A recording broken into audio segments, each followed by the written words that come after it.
You ever wake up in the middle of the night for no reason? That eerie silence, when the world feels off. I had a few of those nights when I was 12, and I should have known something was wrong. I lived in my parents' house, a high ranch with 2 floors. While my parents and sisters had their rooms upstairs, mine was downstairs, next to the garage, the den, and a bathroom. As the oldest and only boy, I got the biggest room. At first it felt like a privilege. Later, it became my worst nightmare. It started small. For 3 or 4 nights in a row, I woke up suddenly. No nightmares, no sounds, just awake. Every time, I felt uneasy, like something wasn't right. At first, I blamed the summer heat, my fan buzzing next to me. But then, one night I got up to refill my water in the bathroom. As I stood by the sink, I swore I heard a faint sound coming from my room. I shut off the faucet and listened. Silence. Just the steady hum of my fan. Maybe I imagined it. But when I stepped back into my bedroom, something felt wrong. My skin prickled. I couldn't explain it, but I didn't want to be in that room. So I went upstairs and crashed on the couch instead. That same night, I woke up again. This time to a faint glow coming from the kitchen. The fridge door was open. I could hear someone rummaging inside. The way our house was set up, I couldn't see the kitchen from where I lay, but I could hear every movement. I waited, barely breathing. The fridge door shut. Footsteps, slow, heading back downstairs. I told myself it was my dad getting a late-night snack. Yeah, that made sense. Exhaustion pulled me back to sleep. The next day, my mom was folding laundry in my room when she wrinkled her nose. "It stinks in here," she said. "Clean up whatever that smell is." I sniffed the air. Nothing. Maybe she was overreacting. I ignored it. That was my mistake. That night, our dad finally turned on the air conditioning. No more noisy fan, just the cool air humming from the vents. I played video games for a bit, then rolled onto my side to sleep. Sometime in the night, I woke up again. But this time, I knew why. I heard breathing, not my own. I held my breath, straining my ears. The air vent had stopped humming. The room was silent, but the breathing, slow, deliberate, continued. I turned my head. My closet door was shut. There was nowhere else for someone to be. But let me ask you this. If you were in my position, where would you check first? Think about it. Would you check the closet, the window, maybe under the bed? Tell me in the comments before you read further. I went with my gut. I slid off my bed and crouched down. Slowly, I lifted the hanging sheet at the bottom of my bed, and I saw him. A man, lying under my bed, filthy, unshaven, his clothes in tatters. His eyes were closed, his chest rising and falling with slow, steady breaths. He had been sleeping under my bed. I choked on a scream and scrambled backward, my hands and feet slamming against the floor as I crab-walked out of the room. "Dad!" I screamed. I heard my parents' door burst open, their frantic footsteps thundering toward me. I just pointed. Under the bed. My dad didn't hesitate. He stormed into my room and dragged that man out. He was huge, but my dad, fueled by pure rage, shoved him out of the house as my mom called 911. Turns out, he'd been living under my bed.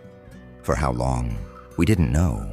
Days, a week, the fridge, the smell, the way I kept waking up. It all made sense now. My dad installed security cameras the next day. We threw out all the open food in the fridge. Who knows what he had touched? And me, I refused to sleep in that room again. For months, I slept between my parents. Even now, years later, I still hesitate before I step into a dark room. Because sometimes, the real monsters aren't the ones in our nightmares. Sometimes, they're hiding right under our beds.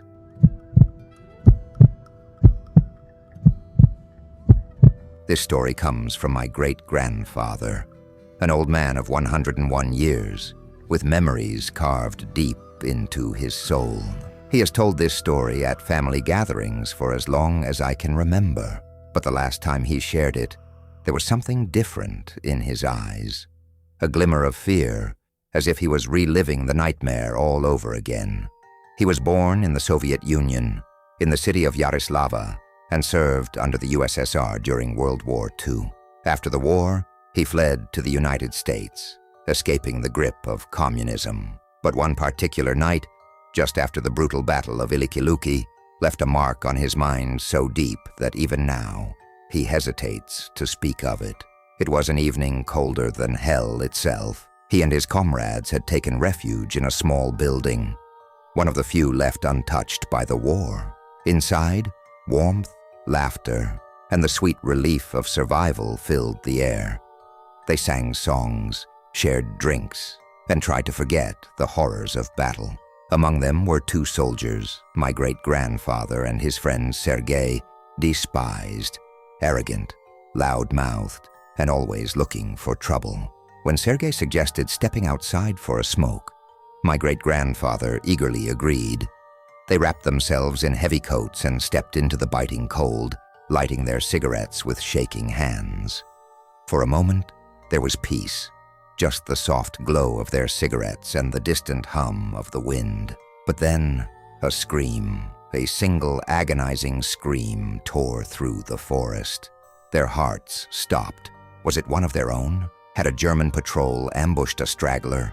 Without hesitation, they sprinted back inside, grabbing their rifles and rallying more men before charging into the dark woods. As they pressed deeper into the trees, an uneasy feeling crept over them, an unexplainable sense of dread, as if they were being watched. The further they went, the quieter the world seemed to become. Even the wind held its breath, then faint, crying, a weak, pitiful sound drifting through the trees. Sergei and my great-grandfather followed it, weapons raised until they saw something that turned their blood to ice. Drops of blood stained the snow. Then more. A trail leading deeper into the shadows. What would you have done in their place? Would you have followed the blood or turned back? Let me know in the comments below, because what happens next will haunt you. They reached a small clearing, and there, slumped against a tree, was a German soldier, alive but barely. His uniform was torn, his leg mangled, his chest soaked in blood. He muttered something in German, voice shaking, eyes darting in terror. But what truly sent a chill through my great-grandfather's soul was what lay beside him, the corpse of another soldier, or what was left of him. His body was mutilated beyond recognition, limbs missing, uniform shredded, flesh peeled from his face as if something had torn it away. And the smell, it wasn't just the stench of death. It was something chemical, something wrong. Sergei tried to talk to the living soldier, but the man only screamed, wild, panicked, repeating the same phrase over and over. Das Kolos, das Kolos. Then from the shadows, a sound, a low, inhuman moan and movement. Something, tall, impossibly tall, lurched in the darkness and bolted deeper into the trees. Without thinking, Sergei and my great-grandfather fired, bullets tearing into the night. But whatever it was vanished before the other soldiers arrived.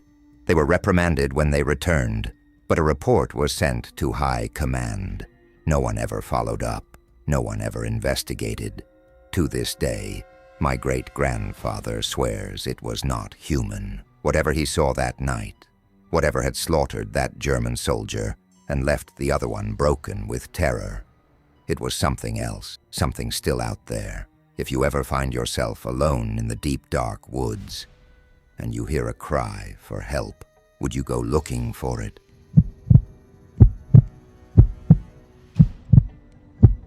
This happened when my fiancée, Morgan, and I had just moved into our new house, a cozy little home in a quiet town. It was perfect for us, maybe even for a couple of kids in the future.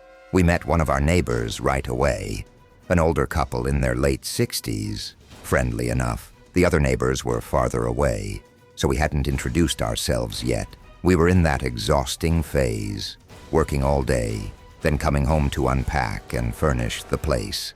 About 2 weeks in, On a particularly long evening, Morgan was making pasta in the kitchen while I sat at the dining table, browsing for area rugs on my laptop. The air in the house felt a little stuffy, so I decided to slide open the back door for some fresh air. But as I reached the door, I froze. Someone was sitting in one of the patio chairs in our backyard. He was hunched over, head down, unmoving. I felt my stomach drop. "Morgan," I whispered. "Don't scream, but there's a man in our yard." She walked over, peeked outside, and gasped. Gripping my arm, she whispered, "Say something." Then immediately, "No, wait, don't." Truthfully, I didn't know what to do. I wasn't exactly built for confrontation.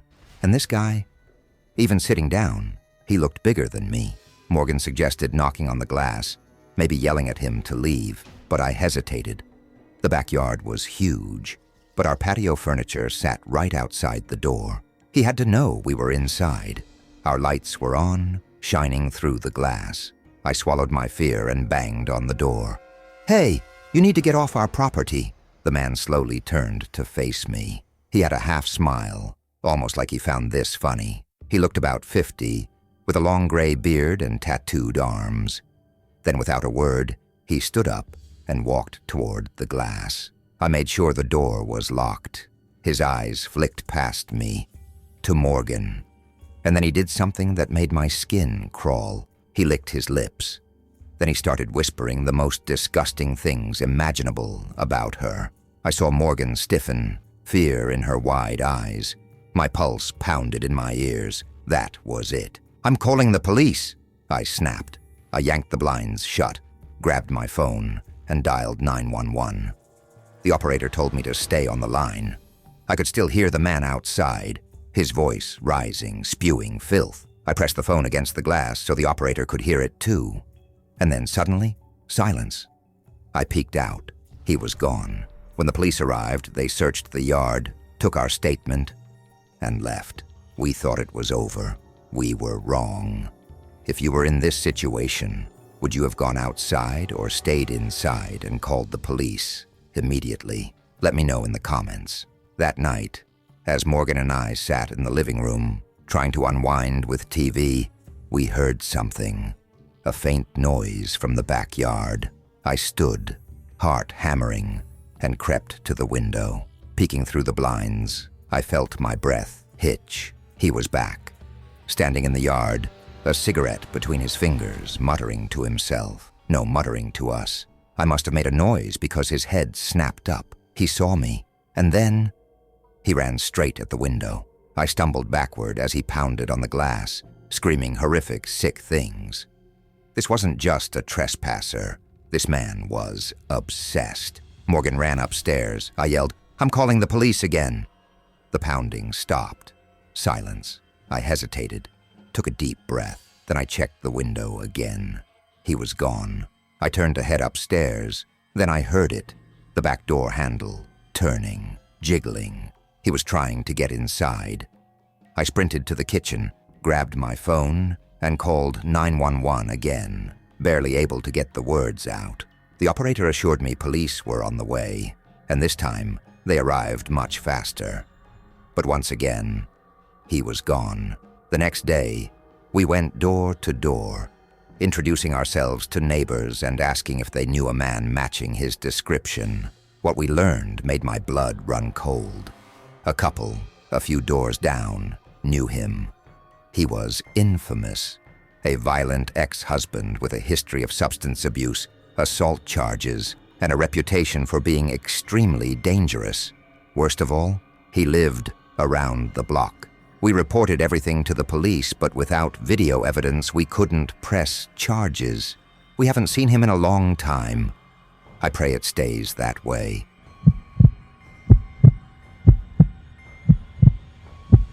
I live in a small, peaceful town, the kind where no one worries about walking alone at night. The houses are spaced far apart, and across the street, there's a dense patch of woods that no one really goes into. I share a one-story house with my sister, but she's hardly ever home. Most of the time, she's in Florida, so it's just me. I follow the same routine every night. Get home from work, make dinner, shower, relax a little, then go for a run. I always return, grab a light snack, and go to bed. Simple, predictable, safe. At least that's what I thought. That night was like any other. I went for my run, but when I got back, something was off. There was a white van parked across the street. Now, random cars don't usually park around here. We don't get much through traffic. I glanced at it while walking backwards to my front door. There was someone inside. I couldn't see them clearly. Either the windows were tinted or the darkness outside swallowed their figure, but they were watching me. Later that night, I heard it, a scraping sound outside my window. I froze. I called out, "Hello?" Silence. Then nothing. Maybe a neighbor? Maybe an animal? I brushed it off. Big mistake. It was Friday, my last work night before the weekend. I ran a little earlier this time because I had plans with friends. When I got back, I half expected the van to be there again. But it was gone. I went out with my friends, came home late, locked the door, and got ready for bed. Finally, I turned off the bedside lamp. Silence. And that's when I heard it. Thump, rustle, scrape. It was coming from inside my house. I pressed my ear against the wall. Something was moving in there. I knocked. It stopped. What would you do if you heard something moving inside your walls? Ignore it. Call someone. Or check it yourself. Tell me in the comments. I need to know I'm not the only one who would hesitate. Resume story. I assumed it was a rodent, maybe a raccoon. Nothing serious, right? I got up and walked to the living room. But when I passed the window, I saw it. The van. It was back. But this time, it was empty. Something was wrong. I checked for any signs of animals near the house, and then I noticed it. The crawl space door. It was cracked open. The lock was snapped clean off. My stomach dropped. I hadn't looked at that door in weeks. Slowly, I pulled it open a little more. The inside was pitch black. No lights. No movement. Then, a shape. A figure. Crouched low. Moving toward me. I didn't wait. I slammed the door shut and ran. Back inside. Locked the doors. Called the police. When they arrived, we checked the crawl space together. They shined their flashlights into the corner, and that's when we saw it. The ceiling, full of cut marks. The intruder was trying to saw their way inside my house. They never came back. Maybe because I caught on too soon. Or maybe they're just waiting for me to let my guard down again.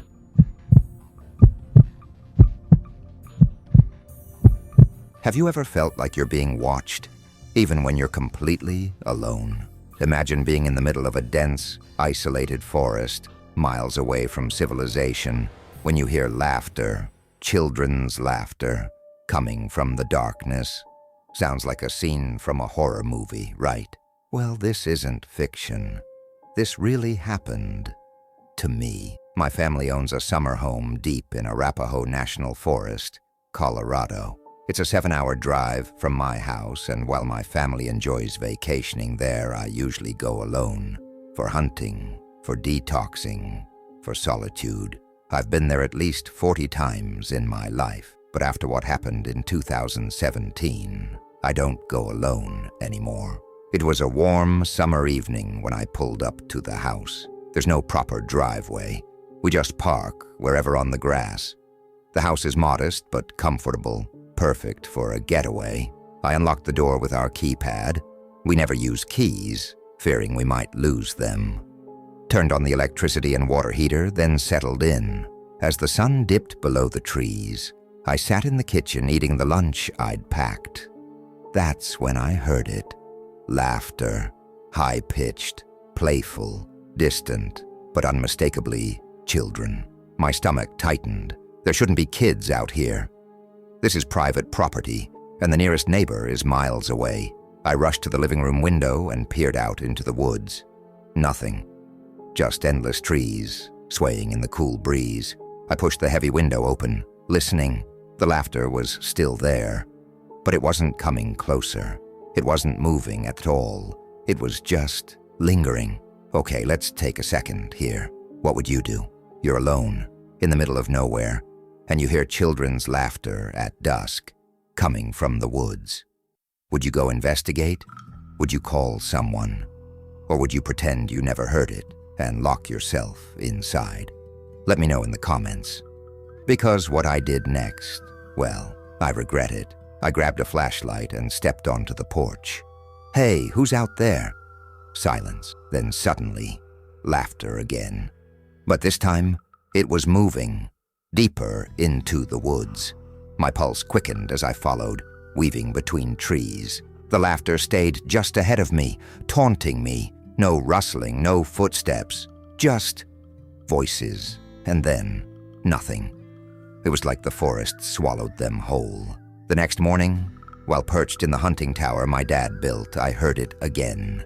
The same eerie giggling echoing through the trees. I grabbed my rifle and called my dad. He told me to scare them off, so without hesitation, I fired a round into the sky. The laughter stopped instantly. The forest was silent again. That night I left my bedroom windows open, hoping fresh air would help with my pounding headache. I must have dozed off, because the next thing I remember was waking up to laughter.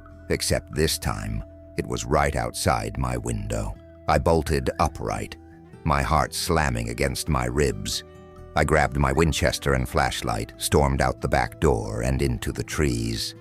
The laughter was deafening now, closer than ever.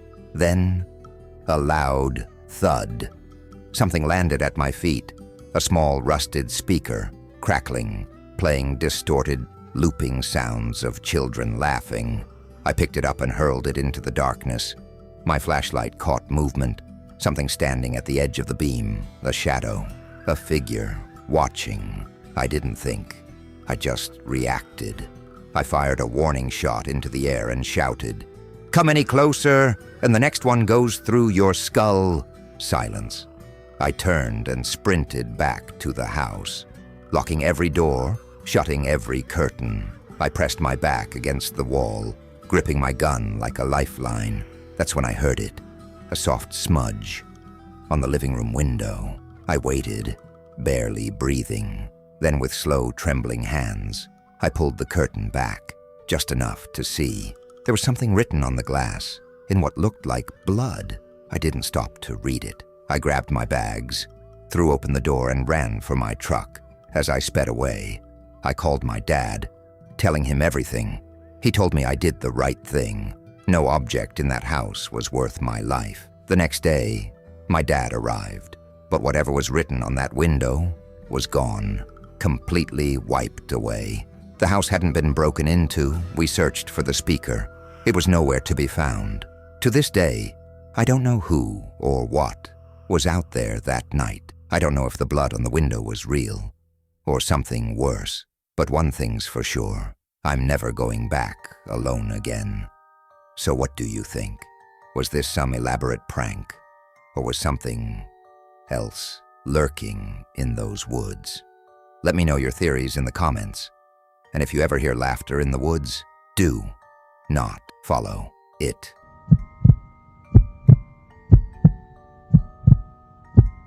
It was a Tuesday night, 11 p.m. The year was 2013. I was walking down a dimly lit street, heading home from work. My car was in the shop, so every night I was forced to make a 3-mile trek home. It wasn't too bad, until that night. I lived in a quiet town in southern Indiana.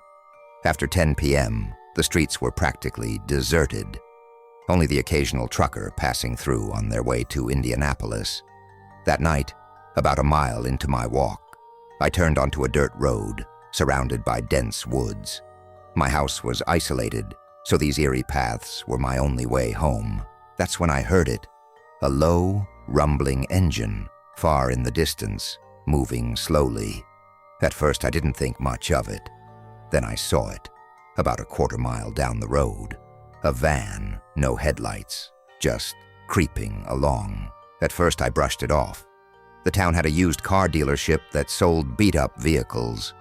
Maybe the driver had broken headlights, but then it happened.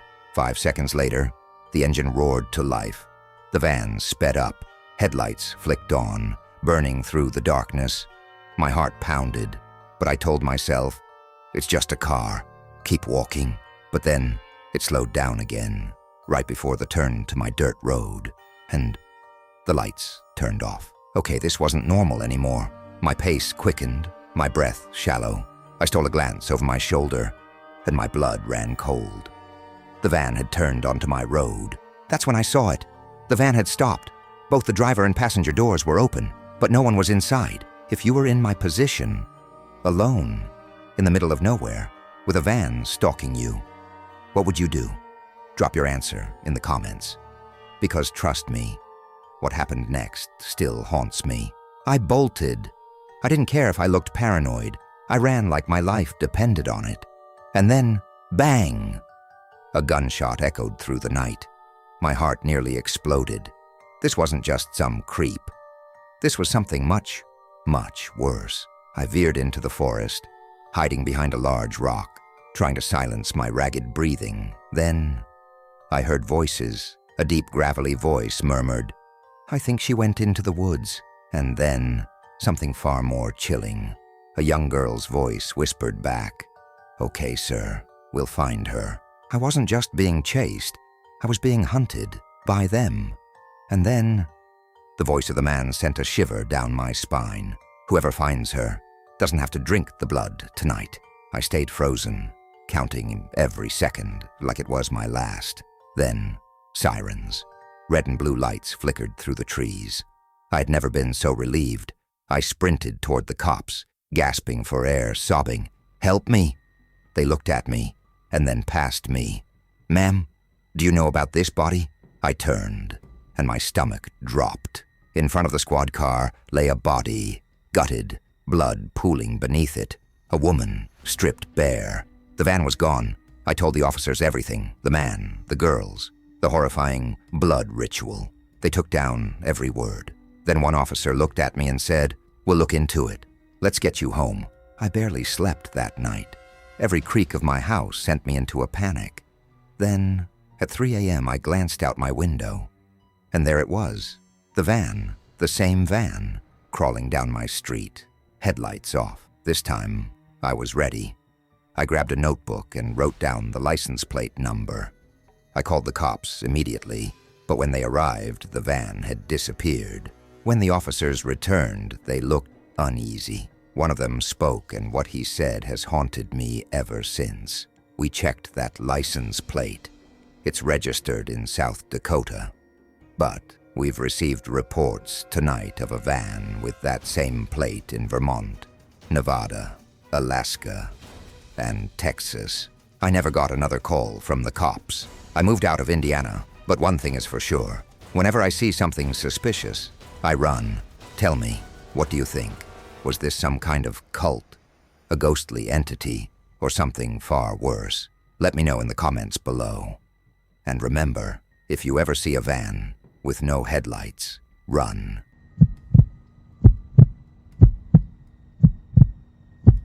I started subletting a small cabin in 2023 after a falling out with my dad. The original tenant, who I'll just call my landlord, had his own reasons for leaving, and the place was perfect for my temporary situation. It was isolated at the end of a dirt road, with only a few other cabins nearby, one of which was vacant as far as I knew. I never saw anyone coming or going. The cabin itself was small but cozy. A kitchen, a decent-sized living area, and a single bedroom upstairs, accessible by a narrow staircase with a quirky hatch-style door. I always kept that hatch shut at night. Something about leaving it open made me feel exposed. One particular night, after a grueling 12-hour shift, I got home, made a quick peanut butter and jelly sandwich, then went straight to bed. Exhaustion weighed on me like a heavy blanket as I let the flickering light of the TV lull me to sleep. Then I heard it, a voice, a low, questioning murmur from somewhere below me. "Who's up there?" My entire body locked up. My heart slammed against my ribs. It wasn't the TV. It wasn't my imagination. Someone was inside the house. I muted the TV and strained my ears. Silence. I crawled toward the small circular window above my bed and peered out. Darkness. Nothing moved outside. I swallowed hard. Hello? No answer. With shaky hands, I reached for the hatch and slowly lifted it, peering down the stairs. The living room was dark, shadows stretching unnaturally across the floor. I hesitated, then called out my dad's name. Maybe, just maybe, he had come by. Nothing. Taking a deep breath, I descended the stairs, flicking on the nearest light. The room was empty. The front door was locked. No broken windows. It didn't make sense. I convinced myself it must have been something outside and climbed back up, shutting the hatch behind me. I turned the TV back on, letting its hum fill the room. Then, heavy, violent knocking on the bedroom hatch. I couldn't breathe. Someone was down there, and they were trying to get in. I froze. My mind screamed at me to move, to grab my phone, to call for help. My fingers scrambled over the nightstand. Empty. Where was my phone? I had left it downstairs. At this point, I need to ask you something. If you were in my position, trapped upstairs, no phone, no weapon, what would you do? Fight? Hide? Try to escape? Let me know in the comments. Now back to my nightmare. I waited, breathless, for what felt like an eternity. The knocking stopped. Silence stretched, thick and suffocating. Finally, I mustered the courage to crack open the hatch and peek down the stairs. Nothing. I had to get to my phone. I crept down, each step creaking beneath my weight. The second I reached the bottom, I bolted to the back door, flung it open, and ran barefoot to the nearest occupied cabin. Their lights were on. Relief flooded through me as I pounded on their door. A man appeared at the window, staring at me through the glass. I frantically explained what happened, shouting that I needed to call the police. He just watched me, expressionless, unmoving. Chills ran down my spine. Why wasn't he responding? Was he in on it? I took a step back, suddenly feeling more afraid of him than whatever was in my cabin. Panic surged through me. I turned and ran back. The back door was still open, exactly as I left it. I rushed inside, locking it behind me. The house was empty. No signs of forced entry, no footprints, just eerie silence. I searched frantically for my phone, finally finding it in my car. I must have left it there earlier.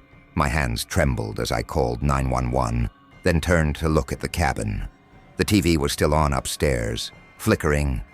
Then I saw him, a man, sitting on my bed, watching the TV. His head turned, slowly, deliberately, toward me. I ran. I barely remembered calling the cops, barely remembered sitting in my car, staring at the house in horror. But I do remember seeing a figure slip into the woods as the police pulled up. They searched the cabin. Nothing. No signs of forced entry. No explanation. I packed my things and left that night. The landlord refunded part of my rent without question. When I told him what happened, he simply asked what the man looked like, and then he stopped asking questions altogether. Too quickly. Something wasn't right. Between the creepy neighbor, the landlord's strange silence, and the intruder who left no trace, was it all connected, or was I just losing my mind? I still don't have answers, but sometimes, in the dead of night, I wake up with a terrible thought. What if he's still out there, watching, waiting, for someone new to move in?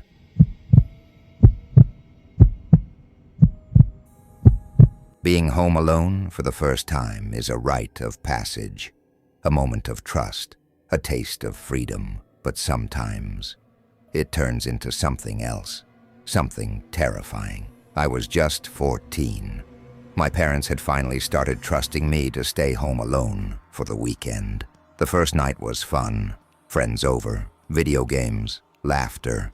But Saturday night, that was the night everything changed. I was walking home alone after hanging out with some friends. The streets were quiet. Too quiet. A car passed by slowly. At first I thought nothing of it, but then it circled back. My stomach twisted. The headlights flickered. Once, twice. A warning? A signal? I didn't wait to find out. I picked up my pace. The car kept following. Then the lights flashed aggressively. My heart pounded. I broke into a run. My house was just a few blocks away. Almost there. Just a little farther. I made it inside and locked the door. My chest heaved. I peeked through the blinds and froze. The car was parked outside, the engine still running, And then a man stepped out. He sprinted to my front door and began pounding on it. My breath caught in my throat. Who was he? What did he want? Put yourself in my shoes. Would you open the door? Would you run? Or would you call the police? Comment below what you would do. I bolted to my room, shaking. My hands fumbled as I tried calling my parents. No answer. I was on my own. Then the knocking stopped. SFX silence. Slow creaking of wood. A chill ran down my spine. Something felt off. I backed away from the window. This time, the knocking came from my bedroom window. I screamed, "Go away!" A muffled voice answered, but I couldn't make out the words. My instincts screamed not to trust it. I grabbed my phone and dialed 911. The dispatcher's voice was calm, but urgent. "Dispatcher, stay hidden, stay quiet. Help is on the way." Then a whisper cut through the night. "Man outside. Someone followed you home. They're inside your house." My blood ran cold. No, that couldn't be true. Then I heard it. Someone was inside. I locked myself in my parents' room. The footsteps grew closer. The doorknob twisted. Then they started kicking the door. I held my breath, praying the door would hold. Minutes felt like hours. Then silence. Flashing red and blue lights painted the walls. The dispatcher told me the officers had arrived. I heard voices, commands being shouted. Then finally, safety. The police found the back door smashed. The intruder had gotten in. But the man in the car? He wasn't the threat. He was trying to warn me. He had seen someone, a figure lurking in the bushes, creeping behind me as I walked home. And when I shut my front door, the real danger had already made it inside. The thought still haunts me. Nothing was stolen. There was no robbery. That means they weren't after my belongings. They were after me. What would you have done? Let me know in the comments. And remember, sometimes the real horror is already inside.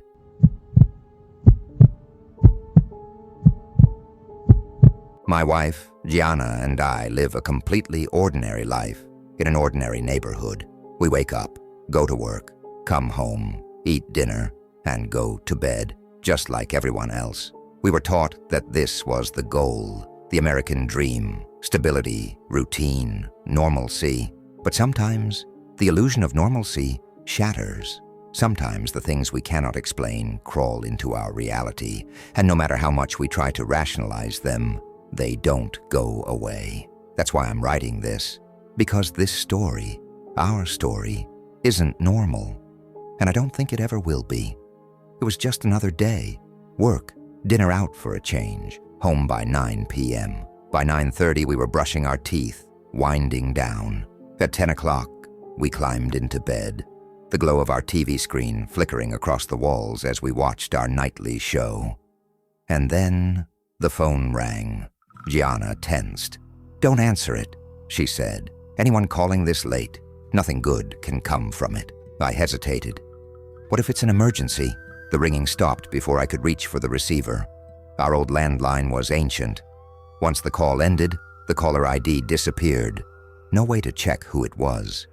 We shrugged it off. A wrong number, nothing more, until the phone rang again. This time, I grabbed it instantly. The screen read, "Unknown number." Gianna and I exchanged uneasy glances. Who calls from an unknown number past 10 p.m.?